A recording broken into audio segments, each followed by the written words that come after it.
وہ خیر جو اس نے معاشی جدوجہد سے کمائی تھی، جو اس نے ساری زندگی کی جدوجہد کر کے اپنی اولاد کے لیے حلال رزق کمایا تھا اور حلال طریقے سے کمایا تھا، اس کو قرآن پاک نے خیر کہا۔ اور پھر جو وصیت ہے، جو قرآن پاک نے سارے احکامات بیان کیے اور جتنے احکامات ہیں، فرائض ہیں، واجبات ہیں، وہ حضور نبی اکرم صلی اللہ علیہ وسلم نے اس کی توجیہ اور تشریح ہمیں عطا فرمائی۔ حاضرین محترم، ایک حکم ایسا ہے جس کو ہم وصیت کہتے ہیں، جس کو ترکہ کہتے ہیں، جو صرف اللہ تبارک و تعالیٰ نے مقرر کیا ہے۔ اتنا اہم جز ہے، اتنا اہم رکن ہے اور اتنا اہم پہلو ہے جس کو اللہ رب العزت نے خود ایڈریس کیا ہے۔ اس کا مطلب ہے کہ اور پھر قرآن پاک نے مال کو خیر کہا۔ حاضرین محترم، اس لیے جو مال کا کمانا اور اگر خیر ہوگی تو اس کا ترکہ کریں گے، اس کی وصیت ہوگی۔ اس لیے مال کے کمانے کو، معاشی جد و جہد کو، حلال رزق کو اللہ اور اللہ کے رسول نے اس کی ترغیب دی ہے، اس کے لیے جد و جہد کرنے کا حکم دیا ہے۔ اسی طرح اگر ہم قرآن پاک کے مختلف مقامات کو دیکھتے ہیں تو اس میں ہمیں احادیث مبارکہ میں بھی رہنمائی ملتی ہے۔ فرمایا گیا کہ تدبیر اختیار کرنا ہی عقل مندی ہے۔ جس طرح حضور نبی اکرم صلی اللہ علیہ وسلم کے صحابی حضرت ابی ذر رضی اللہ تعالیٰ عنہ سے مروی ہے، قال لی رسول اللہ صلی اللہ علیہ وسلم یا ابا ذر لا عقل کالتدبیر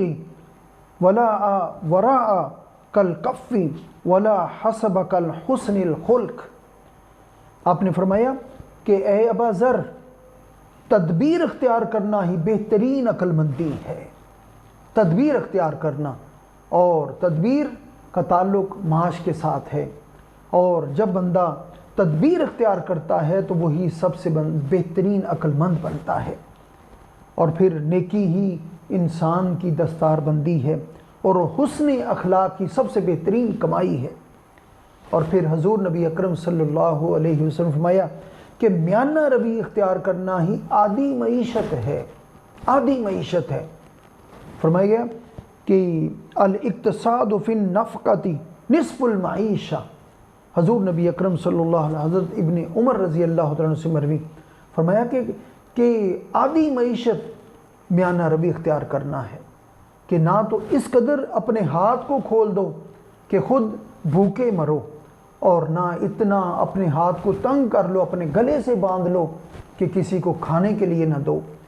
حاضرین محترم، اگر بندے کے پاس اقتصاد ہوگا، معاش ہوگا، رزق ہوگا، تو وہ اس کو عادی معیشت اس لیے کہا گیا کہ وہ اس کی زندگی کے سارے معاملات اس کے اوپر آ کر رک جاتے ہیں۔ اور پھر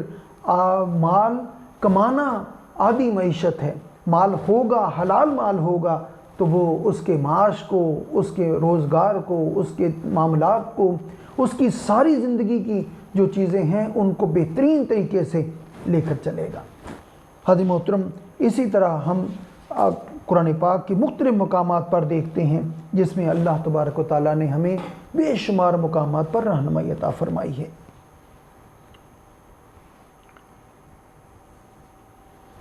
پھر قرآن پاک نے فرمایا کہ وَجَعَلْنَا النَّهَارَ مَعَاشًا، ہم نے دن کو اس لیے بنایا تاکہ معاش کماؤ، روزگار کرو، حلال رزق کماؤ۔ اگر یہ اتنا ہی معیوب ہوتا تو قرآن پاک دن کو معاش کے ساتھ نہ جوڑتے، اللہ تبارک و تعالیٰ دن کو اس کے ساتھ نہ جوڑتے۔ حاضرین محترم، اس لیے بڑے ہی شرح صدر کے ساتھ ہمیں یہ رہنمائی قرآن پاک عطا کرتا ہے کہ حلال رزق کمانا ہی دین کی منشا ہے، اللہ اور اللہ کے رسول کی منشا ہے، اور اس لیے کمانا کہ وہ اپنی فیملی کو سپورٹ کر سکے۔ اپنی فیملی کو تو ہر کوئی سپورٹ کرتا ہے، اس لیے حلال رزق کمانا کہ وہ 3 فیملیز کو سپورٹ کر سکے، وہ 10 فیملیز کو سپورٹ کر سکے، وہ ہزاروں فیملیز کو سپورٹ کر سکے۔ حاضرین محترم، یہ وہ ہمارے اسلاف کا طریق ہے، وہ ایک لیگیسی ہے جو ہمارے اسلاف نے چھوڑی کہ جب ان کا وصال ہوتا